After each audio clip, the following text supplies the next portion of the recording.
TV Informativo. Aqui o Vale se vê.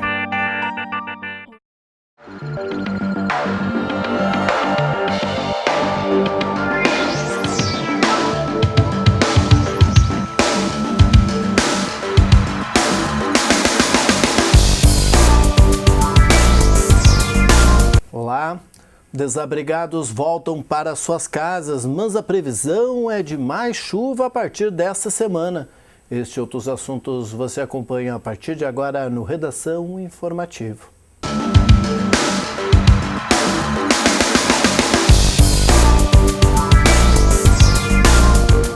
4 pessoas sofreram ferimentos em acidente no final da tarde desta segunda-feira na ERS 129 por volta das 5 da tarde. Entre eles, pai e filho. Envolveram-se na colisão lateral os veículos Citroën C3 e Palio Weekend no quilômetro 85 da rodovia. Ambos os veículos são de Encantado. Os 2 carros seguiam no sentido Encantado-Guaporé.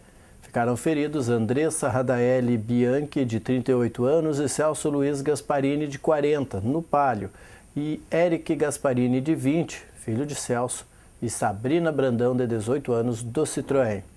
Eles foram atendidos por ambulâncias do SAMU e da EGR e o Corpo de Bombeiros de Encantado e foram encaminhados para o atendimento no Hospital Beneficente Santa Terezinha. E um galpão agropecuário teve 50% da sua estrutura, estimada em cerca de 300 metros quadrados, destruída por incêndio na madrugada desta terça-feira em linha São Jacó, no interior de Estrela. O Corpo de Bombeiros foi acionado às 2h45 da manhã para atender a ocorrência. O fogo consumiu todo o material agropecuário no interior do galpão de madeira. Os combatentes trabalharam até por volta das 5h20 da manhã para conter as chamas, utilizando 8.000 litros de água. Não houve feridos e as causas são desconhecidas. E a Polícia Rodoviária Federal divulga o balanço da Operação Aparecida. Luana Karen traz as informações. No feriadão de 9 a 12 de outubro, a Polícia Rodoviária Federal intensificou a fiscalização nas rodovias brasileiras. No período, foram registrados 1.037 acidentes, com 71 mortes. A Operação Aparecida se concentrou nos pontos mais críticos das rodovias brasileiras, em todos os estados. Excesso de velocidade, ultrapassagem irregular, embriaguez ao volante e a falta de itens de segurança, como a cadeirinha e o cinto de segurança, foram os principais pontos observados pelos agentes. Ao todo, foram emitidas quase 20.000 multas. 508 veículos foram retirados de circulação por conta de irregularidades e 497 motoristas foram pegos dirigindo alcoolizados. De Brasília, Luana Karen. Uma motoneta Honda Bis verde foi furtada entre as 7h40 e às 9h15 da noite desta segunda-feira no bairro Campestre, em Lajeado. O veículo de placa ILF 4632 foi levado das imediações de um posto de gasolina localizado na ERS 130, na altura do quilômetro 72. Diogo Ricardo da Conceição foi baleado em uma tentativa de homicídio na noite de segunda-feira no bairro Conservas. De acordo com o boletim de ocorrências, ele foi alvejado por 3 disparos, sendo 1 no tórax e 2 nas pernas. A vítima foi baleada em frente à sua residência, na rua Paulino Geraldo da Rosa, quando estava na companhia de 2 irmãos. Um automóvel Hyundai branco foi visto se aproximando da moradia. Os autores não desceram do carro. Eles teriam somente baixado os vidros para efetuar os disparos. Conceição foi encaminhado para atendimento no Hospital Bruno Born, onde passou por cirurgia e permanece internado em estado estável. E um taxista foi assaltado às 2 horas da manhã de domingo no bairro Jardim do Cedro. A vítima, de 56 anos, disse em depoimento à polícia que pegou um casal junto a um salão de festas no bairro Olarias, com pedido de que os levasse até o Jardim do Cedro. Quando o taxista ingressou na ERS 130, o homem sacou uma arma de fogo e exigiu que o motorista não entrasse no bairro e seguisse em direção a Cruzeiro do Sul. O casal levou R$ 180 e saiu correndo em direção ao mato. E o Corpo de Bombeiros resgatou o vereador Paulo Miguel de Freitas, de 62 anos, o Paulinho do Brachman, de Bom Retiro do Sul, das águas do rio Taquari no início da tarde de domingo. A guarnição foi ao local após receber uma ligação informando que o corpo de um homem estava sendo levado pela correnteza. Quando os bombeiros chegaram ao local, 2 homens já se deslocavam em um barco a motor para salvar a vítima do afogamento.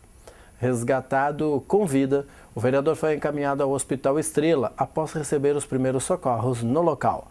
Ele apresentava sinais de hipotermia e estava em estado de choque. Paulinho do Brachman é filiado ao PDT e está em seu 2º mandato como vereador. Ele é o 2º secretário da Câmara dos Vereadores de Bom Retiro do Sul. E um homem de 70 anos foi preso em flagrante na noite de domingo na localidade de Porto 15, em Encantado. Segundo os vizinhos dele, que chamaram a Brigada Militar, ele estava ameaçando os moradores da redondeza com uma arma de fogo. Ao ver a polícia chegar ao local, o homem jogou algo no chão. Tratava-se de um revólver calibre 38. Ele não tinha posse de arma e foi detido em flagrante. Na delegacia foi estipulada a fiança de R$ 788 e após o pagamento ele foi liberado. Acompanhe agora o comentário do advogado Giovanni Lucian. Já faz alguns anos que estamos ouvindo falar em desaposentação. Ao contrário do que o nome possa sugerir, a expressão não significa que a pessoa que está buscando isso esteja simplesmente desistindo da sua aposentadoria, já implementada pela Previdência Social, ou seja, pelo INSS. Pelo contrário, quem está tentando a desaposentação, e isso atualmente só é possível encaminhar pela via judicial, está buscando melhorar seu benefício, com a inclusão no cálculo da média dos valores sobre os quais passou a recolher depois de já aposentado. Portanto, quem não mais trabalhou ou não mais recolheu o INSS depois de aposentado não tem direito a buscar esta melhoria na sua aposentadoria.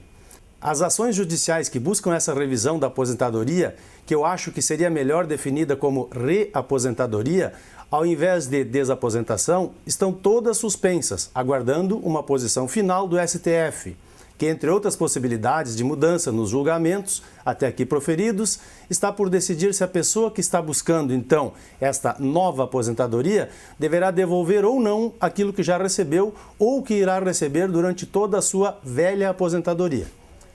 Isso vai ser decisivo para que a pessoa que eventualmente tiver essa possibilidade de se desaposentar ou reaposentar possa verificar se vale a pena tentar melhorar ou deixar como está, levando em consideração vários fatores, entre os quais, obviamente, os valores em jogo e a sua particular expectativa de vida. Agora, nas últimas votações do Congresso sobre os benefícios da Previdência, a desaposentação está prestes a virar lei, com algumas alterações em relação às discussões judiciais já em curso. Com isso, eu acho que poderá surgir, afinal, uma fórmula que possa beneficiar aqueles que continuaram a trabalhar e contribuir para a Previdência, fazendo uma espécie de justiça enviesada em relação ao famigerado fator previdenciário, que é aquela outra fórmula mágica e maldita que todo partido, quando está na oposição, abomina e, quando entra no poder, defende. Vamos ver no que vai dar. Espero que seja feita, sim, esta justiça previdenciária, mas sem prejudicar ou penalizar mais ainda aqueles que não têm essa chance de recálculo ou revisão da aposentadoria, ou seja, a grande maioria dos aposentados e pensionistas que a cada ano vem diminuir os seus benefícios em relação ao salário mínimo e à inflação. Não adianta melhorar para alguns prejudicando todos os demais. Vamos acompanhar com atenção os próximos capítulos e torcer para que o bom senso prevaleça sobre as disputas políticas e que nessa briga do rochedo contra o mar não saiam perdendo os mariscos, ou seja, os aposentados, como aliás vem acontecendo nas últimas décadas. Até a próxima. A primeira empresa a operar em Estrela através da Rede Nacional para a Simplificação do Registro e da Legalização das Empresas e Negócios, o REDSIM, é do ramo de telefonia. Aberta no início do mês de outubro, serve como teste para a eficácia do novo sistema. E conforme a empresária e sócia do empreendimento, a Eliane Pindrich, o município foi escolhido por diversos motivos. Primeiro, porque se levou em conta a facilidade com o estacionamento que a cidade tem. Depois, toda essa questão da burocracia facilitada com a REDSIM. O contador Rodrigo Kish corrobora com o pensamento. Ele diz que o procedimento se tornou muito mais ágil. A unificação do processo entre o município e a junta comercial permitiu que toda papelada fosse encaminhada em menos de 2 semanas, oportunizando ao novo empreendimento abrir as suas portas antes até do esperado. Para o coordenador da Sala de Apoio às Empresas, o Marcos Quadros, a Rede Sim ampliou o diálogo entre os setores envolvidos e os contadores responsáveis pelas aberturas dos novos estabelecimentos. Antes, uma abertura poderia demorar até 60 dias, não sendo raro em cidades maiores o processo se estender por mais de 4 meses. E no último dia de visita à Colômbia, a presidente Dilma Rousseff diz a empresários que há espaço aqui no Brasil para investimentos estrangeiros. Veja na matéria da NBR. O Brasil hoje passa por algumas dificuldades, mas eu quero assegurar aos senhores que nós, hoje, apesar de não mantermos o mesmo nível de política anticíclica que fizemos nos últimos 6 anos, estamos enfrentando o seguinte desafio: ao mesmo tempo que nós garantimos o reequilíbrio fiscal, o controle da inflação e tentamos, obviamente, ancorar todas as expectativas do Brasil diante das turbulências e das volatilidades financeiras internacionais, nós queremos e estamos fazendo isso. Nós estamos mantendo o fundamento das nossas conquistas. E as nossas conquistas, nós mantemos todos os programas sociais fundamentais. E isto significa que oportunidades de negócio existem no Brasil. Nesta quarta-feira, dia 14, encerra-se o prazo de inscrições para os processos seletivos simplificados para os cargos de motorista de ambulância e agente comunitário de saúde em Lajeado. Os candidatos ao cargo de motorista de ambulância devem ter ensino fundamental completo, carteira nacional de habilitação na categoria D e curso especializado de transporte coletivo de passageiros e de emergência. A jornada de trabalho é de 40 horas semanais, com vencimento básico mensal de R$ 1.767. Já para o emprego de agente comunitário de saúde, a ser exercido no bairro das Nações, a exigência é de possuir ensino médio concluído. A jornada de trabalho é de 40 horas semanais, com vencimento básico mensal de R$ 1.283. Os interessados devem se dirigir à equipe de pessoal da Prefeitura, localizada no 2º andar. O horário de atendimento é das 8 da manhã até ao meio-dia. E o espaço melhora o acesso de pessoas com deficiência auditiva a serviços públicos. Veja como funciona com Leonardo Meira. Só na capital paulista existem 120 mil pessoas surdas ou que têm grande dificuldade em ouvir e há cerca de 250 com surdo-cegueira. Cláudia é surdo-cega. Para ela, segurar o queixo da outra pessoa durante uma conversa é fundamental. Esse gesto é a base do Tadoma, que ajuda a identificar as palavras de acordo com a vibração e também o movimento do maxilar. Desde setembro, serviços especializados como esse são oferecidos de graça aos deficientes auditivos, surdos e surdo-cegos que utilizam serviços públicos na cidade de São Paulo. É que foi inaugurada a Central de Interpretação de Libras, CIL. Além da língua brasileira de sinais, Libras, outras formas de comunicação são utilizadas. Cláudia, como que você acredita que isso vai ajudar a incluir as pessoas que são surdo-cegas e que têm algum tipo de deficiência auditiva aqui em São Paulo? Auditiva aqui em São Paulo. Eu, junto com o intérprete, é fundamental porque ele vai passar para mim, ele vai descrever, ele vai interpretar, ele vai guiar para que a gente possa ter o melhor acesso nas informações. Já a Eulália precisa da fala ampliada para se comunicar. É assim, direcionada e bem pertinho do ouvido.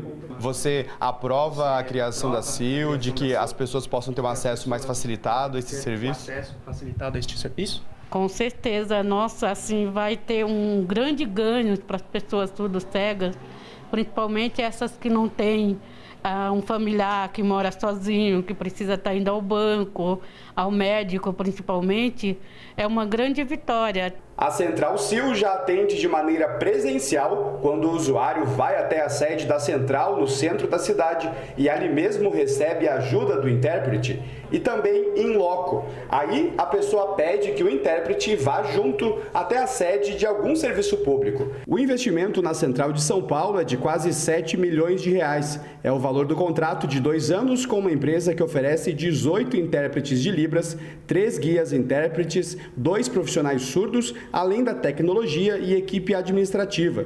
Até o final do ano, os serviços da Sil também vão estar disponíveis em qualquer dispositivo que tenha acesso à internet, como computadores, tablets e até pelo celular. A Prefeitura de São Paulo comprou uma tecnologia sueca e o Brasil se torna, assim, o 15º país do mundo a utilizar esse tipo de serviço. Dá total autonomia para pessoas surdo-cegas, as pessoas com deficiência auditiva e os surdos. Essa autonomia ela se dá através do celular, através do tablet, através de totens ou através de computadores dentro de casa. Até 2018 a gente pretende implantar ainda no Brasil mais 70 centrais. Nesse momento nós vamos oportunizar mais a região Nordeste, a região Norte, que são as regiões que têm o menor IDH e que têm um quantitativo de surdo maior. A 26ª edição do Congresso Estadual Demolei ocorreu no último fim de semana em Lajeado. A atividade feita na ordem ensina a ser líder, a ter espírito altruísta e voluntário de forma discreta. Os holofotes são apagados nas ações do Demolei. Para fazer parte da ordem, é preciso ser indicado por um amigo. A idade mínima é de 12 anos e a máxima de 21. O presidente do Congresso em Lajeado, Luiz Augusto Moschbecker, conta que os jovens do Demolei aprendem a ser líderes em suas comunidades. Para ser útil à sociedade não precisa ser Demolei, mas para ser Demolei é preciso ser útil, ele cita. E também explica que a maçonaria auxilia o trabalho dos jovens. No entanto, ser membro de um dos capítulos não é passaporte para continuar na maçonaria quando adulto. No fim de semana, ele foi anfitrião que recebeu cerca de 800 jovens de 29 capítulos Demolei do estado. A cerimônia de abertura ocorreu no Teatro da Univates e as atividades se concentraram no centro universitário durante os 2 dias. O Estado entrega a reforma da Escola Santo Antônio, aqui em Lajeado. Veja com André Martins. O secretário da Educação, Vieira da Cunha, esteve em Lajeado para a entrega da reforma da Escola Estadual de Ensino Médio Santo Antônio. Ele visitou a instituição e participou de uma solenidade com a comunidade escolar, representando o governador José Ivo Sartori. Aqui em Lajeado, essa escola, houve um aporte de recurso superior a R$1 milhão, uma reforma praticamente geral, completa. Isso significa que a infraestrutura ela estará em condições, de atender com qualidade esses cerca de 400 alunos que estudam nessa escola, na Escola Santo Antônio. Para a diretora Leni Leonita da Silva, a reforma atende a uma antiga demanda. Foi totalmente trocada a fiação elétrica e a instalação hidráulica também, porque tinha muito vazamento dos banheiros e, na verdade, a gente só tinha um banheiro para funcionamento nos 3 turnos, manhã, tarde e noite. Então, não dava condições, assim, não tinha qualidade de vida para os alunos aqui. E tinha mais de 2.000 vidros quebrados também, o que impedia a aprendizagem das crianças por causa do frio e da chuva que entrava. Os Jogos Olímpicos de 2016 serão sediados no Rio de Janeiro e as partidas de futebol serão realizadas em outras 5 cidades: Belo Horizonte, Brasília, Manaus, Salvador e São Paulo. Entretanto, o governo federal defende que a principal competição do planeta é de todos os brasileiros. Uma das ações para interiorizar os Jogos está no revezamento da tocha olímpica, que passará por todos os estados do país, além do Distrito Federal. Mas quem quiser indicar alguém para carregar a pira, tem que correr. O prazo para indicação vai até esta quarta-feira. A indicação deverá ser acompanhada de um texto sobre o concorrente, além de uma foto ou vídeo. As histórias serão avaliadas por uma comissão formada pelo patrocinador oficial e pelo Comitê Rio 2016. Os escolhidos a conduzirem a tocha serão anunciados em fevereiro do próximo ano. A indicação ocorrerá por meio do site www.bradesco.com.br/tocha. Prova de que os jogos serão de todo o Brasil é a quantidade de municípios em que a tocha passará ou dormirá. No dia 3 de julho, a presidente da República, Dilma Rousseff, o ministro do Turismo, Henrique Eduardo Alves, e as autoridades destrincharam o percurso em que a tocha percorrerá. Aproximadamente 300 municípios receberão a pira olímpica. 12 mil pessoas, entre comuns, autoridades e atletas, a conduzirão e 82 cidades servirão de hospedagem para a tocha pernoitar. E a Comissão de Ciências e Tecnologia aprovou as normas para a inclusão e o uso de informações pessoais em bancos de dados privados. O João Paulo Tupinambá, da TV Senado, traz as informações. O texto protege o sigilo dos dados e estabelece sanções administrativas para quem descumprir suas normas, como multas ou suspensão dos serviços. A observação de fatores na aplicação das sanções, como a situação econômica do infrator e o tamanho da vantagem obtida, foi elogiado pelos senadores. A flexibilidade na aplicação das penas, o que me parece interessante também, porque vai permitir lá adiante ao julgador avaliar esses pontos que estão aqui no artigo 32, a gravidade da infração, a boa-fé do infrator. O relator disse que sua proposta segue a mesma linha de proteção aos cidadãos já adotada pelo Marco Civil da Internet. É importante destacar que o nosso intuito não é o de criar um estatuto legal de superproteção de dados pessoais, de tal forma a impedir o desenvolvimento e a inovação tecnológica, mas sim uma carta de mínimas garantias, direitos e deveres que possam conferir ao cidadão uma proteção equilibrada e justa, porém efetiva, sem desprezar a natureza globalizada do mercado de consumo. Nós não vamos banir o tratamento de dados, nós vamos banir as relações, sejam elas comerciais ou pelo contrário, vamos ampliando. O tratamento de dados é hoje uma atividade econômica. Ou seja, é um negócio, vamos chamar assim, é um modelo de negócio. E o governador do estado, José Ivo Sartori, foi no fim de semana a Santa Maria para vistoriar as áreas atingidas pelas cheias. O governador José Ivo Sartori esteve em Santa Maria neste sábado, onde visitou bairros atingidos pelas fortes chuvas nos últimos dias. 2 caminhões da Defesa Civil do Estado, com lonas, cobertores e alimentos, já foram enviados ao município da região central. Também agradecer à comunidade, às igrejas, o município, a Defesa Civil, as escolas que também protagonizaram abrigo para as pessoas, as associações de moradores, que todos também contribuíram para diminuir o impacto do infortúnio de todos. A visita foi acompanhada pelo prefeito César Schirmer e prefeitos de Itaara, Ivorá, São João do Polesine e Jaguari. Na próxima semana, um representante do Ministério da Integração deve vir ao Estado para avaliar os estragos. Para que nas ações conjuntas entre o Governo do Estado e o Ministério da Integração se possam resolver outros problemas que poderão ser encaminhados. O secretário de Transportes estará aqui conversando com todos os prefeitos para verificar e para ouvir todas as questões onde há prejuízo da infraestrutura mais acentuada. Conforme a Defesa Civil, são 43 municípios e mais de 20 mil gaúchos afetados pelas chuvas. Aqui no Vale do Taquari, a água baixou, permitindo o retorno dos desabrigados para suas casas. A previsão, porém, é de mais chuva. Quem traz as informações é o jornalista Rodrigo Nascimento, que traz a previsão do tempo.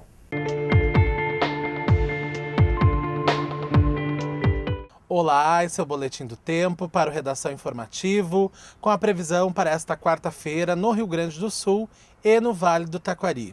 E nesta quarta-feira volta a chover na região centro do estado.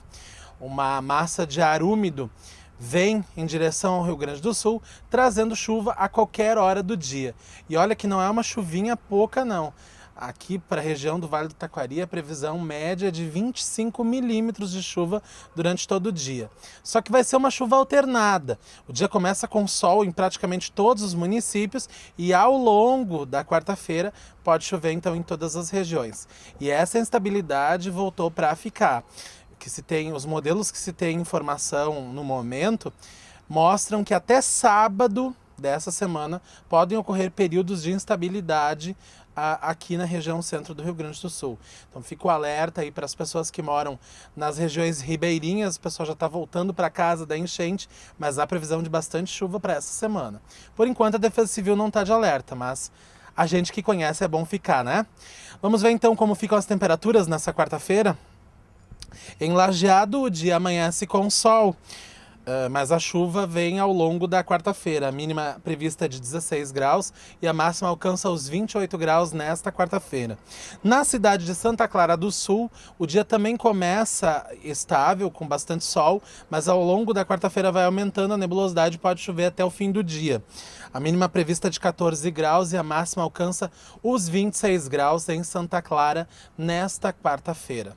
Este foi então o Boletim do Tempo para o Redação Informativo. Nós voltamos na próxima edição do programa. Até lá!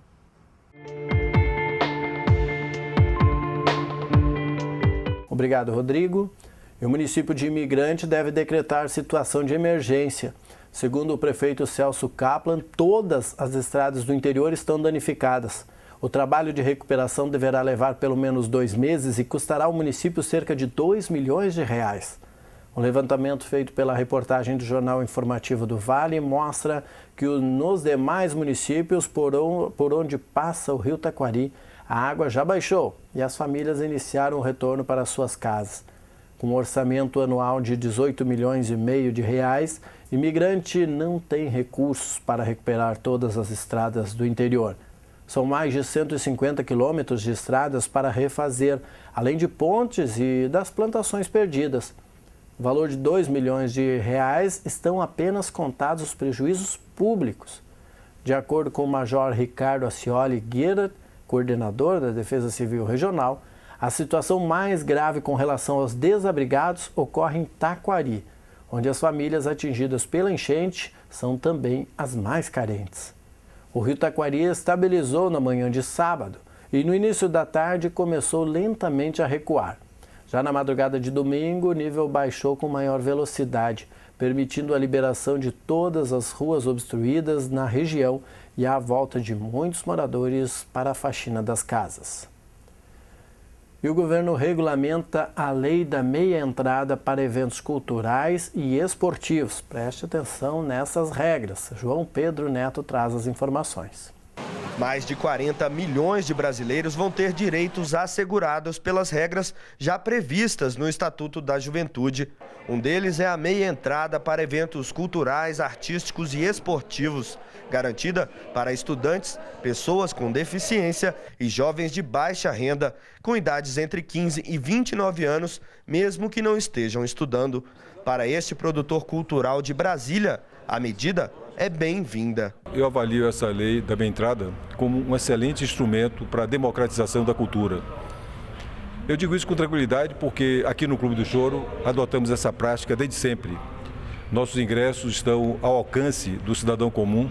A meia entrada deve estar garantida em relação a 40% do total de ingressos disponíveis. Os estudantes vão ter direito ao benefício com a carteirinha de identificação estudantil, que já é conhecida. Já os jovens de baixa renda deverão apresentar a identidade jovem, um novo documento que vai ser emitido pelo governo federal a partir do ano que vem. O ID Jovem vai comprovar a condição de baixa renda e deve ser lançado no final deste ano, contemplando cerca de 18 milhões de jovens de famílias com renda de até 2 salários mínimos por mês e inscritos no Cadastro Único para Programas Sociais do governo federal. O documento vai garantir também a reserva de vagas de graça ou com desconto para jovens de baixa renda em serviços de transporte interestaduais.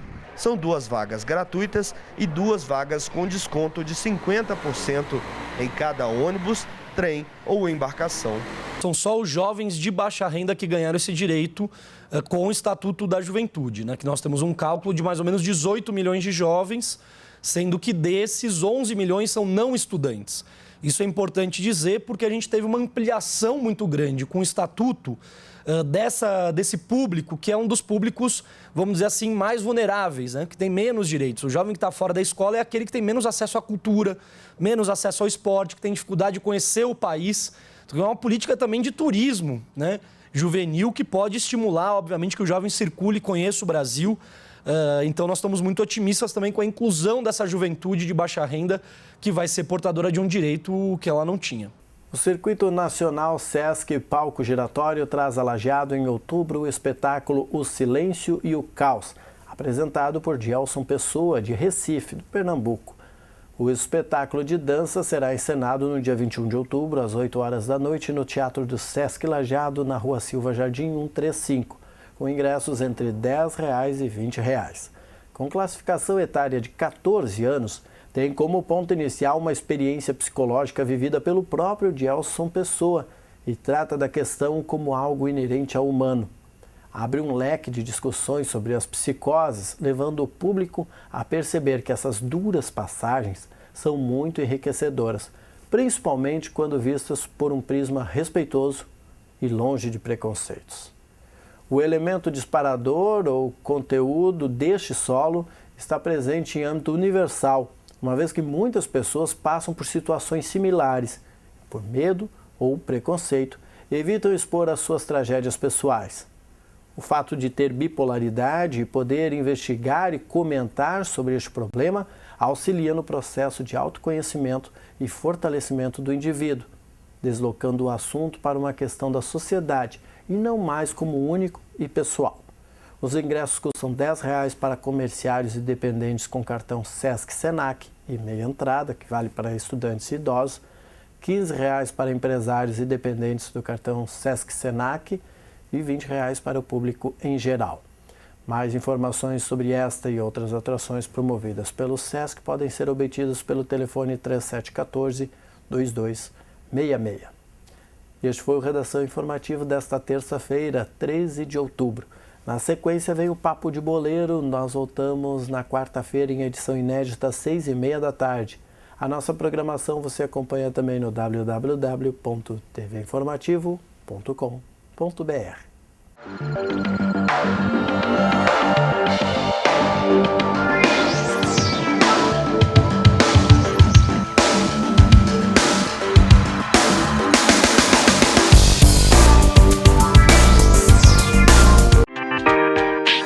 TV Informativo.